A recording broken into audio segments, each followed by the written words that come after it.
É mais fácil, né, pessoal, a gente lembrar das coisas mais atuais do que das coisas que aconteceram lá na nossa infância. Então agora a gente pode aproveitar. A crise, ela vem para a gente evoluir, crescer, para a gente sair do lugar e a gente fazer mais sentido, primeiro para nós mesmos, em seguida para mais alguém, né? Então, grandes oportunidades quando as crises chegam.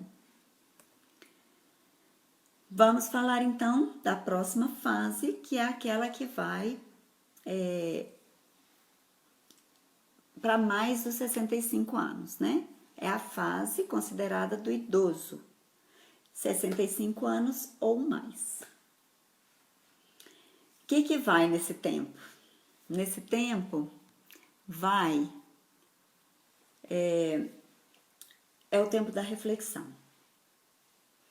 É o tempo de a gente olhar, ter um olhar.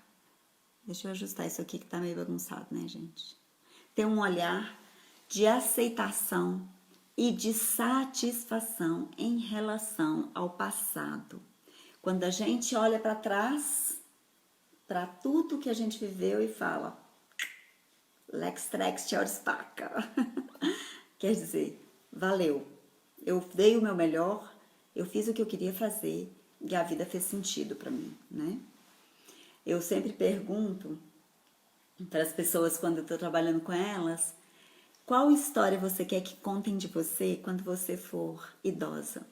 Então, quando você estiver lá com seus 80, nem vou falar 65, né? 65 tá muito perto. Mas lá pelos 80, 100 anos, assim, né?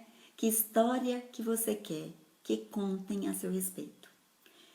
Que coisa que você quer que digam e falem assim, puxa, fulana fez isso, fez aquilo, foi bom, foi legal. E aí que você também pode contar para os seus netos e pode contar para os seus alunos, né? É nessa fase que as funções naturalmente diminuem, né? As habilidades funcionais, elas diminuem. O bem-estar nesta fase depende muito das fases anteriores. Como é que eu cuidei do meu corpo? Como é que eu cuidei da minha mente? Como é que eu evoluí no meu trabalho, na minha aposentadoria? Como é que eu lidei com os desafios que a vida me trouxe? Aquela pessoa que viveu de forma rica e responsável, ela vai desenvolver um senso saudável de integridade. E isso vai permitir encarar a idade e a morte com dignidade. É legal porque aqui, a partir dessa idade, quando a gente entra na fase reflexiva, não dá mais para ignorar que a morte existe. Se a gente teve a oportunidade de chegar para mais de 65, a gente vai ter que pensar na morte, sim.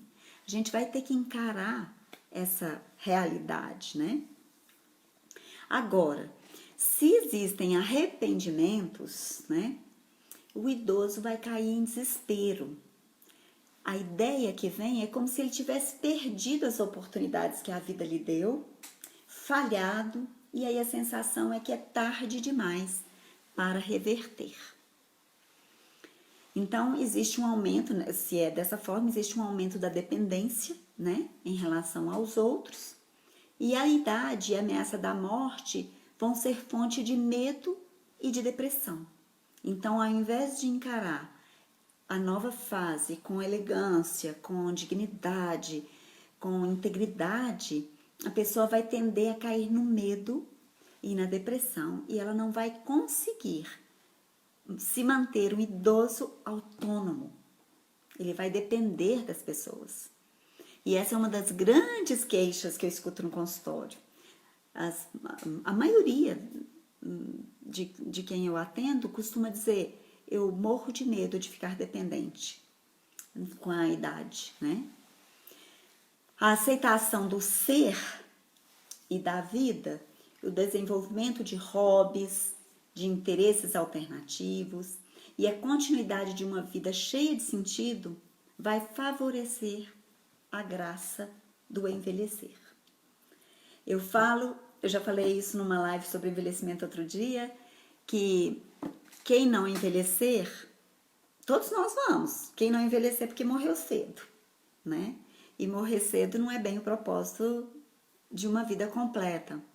Porque cada fase traz a sua graça, cada fase traz a sua beleza, né? E à medida que nós envelhecemos e concordamos com a graciosidade do envelhecer, né? A gente tem essa facilidade de lidar com a idade sem pressão, né? Igual a Fernanda acabou de falar aqui. Gente, eu tenho 46 anos e tal. A gente para de ter vergonha de falar da nossa idade. Aliás, a gente se orgulha. A gente se orgulha por quê? Porque a gente sabe que a gente está fazendo o melhor que a gente pode, que a gente está usufruindo de cada segundo, minuto, hora, dia, semana, mês e ano da nossa vida, né? Então a gente tem prazer de dizer a nossa idade, a gente não esconde, a gente não fica restritos nessa situação. Não quer dizer que quem esconde idade não tá resolvido, não. Por favor, gente. Eu só tô falando de uma coragem que vem quando a gente tem essa clareza da integridade que a gente carrega, mesmo com o passar dos anos.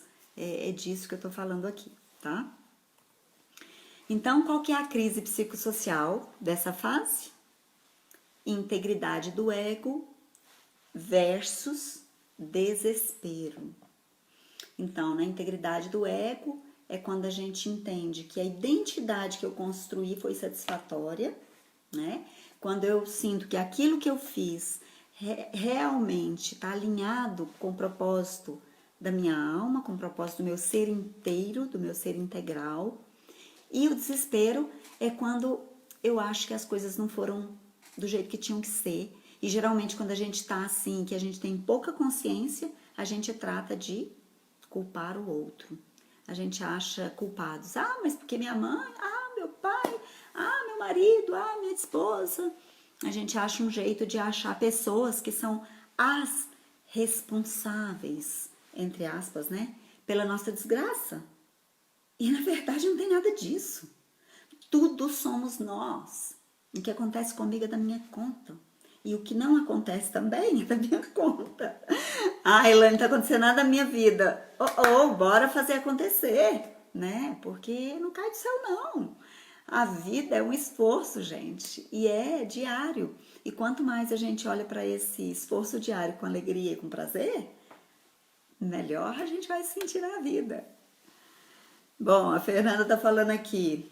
Mas me sinto tão jovem, uma jovem senhora madura. KKK. Isso mesmo, Fernanda.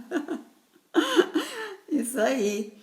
A idade medida pelo tempo não devia equivaler à idade medida pelo espírito, né? Quando a gente traz essa jovialidade espiritual, a idade pouco importa, porque a conexão já é grande demais para a gente ficar conectado na história do limite que a idade impõe, né? Então vamos lá. Qual que é a principal questão? Qual que é a pergunta que o idoso faz para si mesmo? Vivi uma vida plena? Eu dei o meu melhor? Eu fiz o que eu tinha para fazer? E a força psicossocial dessa fase é a sabedoria. Imagine você lá para mais de 80, quase no 100, e sendo procurado pela sua sabedoria. Por quanto ou como você se dedicou na vida e quão sábio você se tornou com o passar do tempo. Parece um bom troféu, vocês não acham? Eu acho muito legal isso. Muito legal pensar assim, né?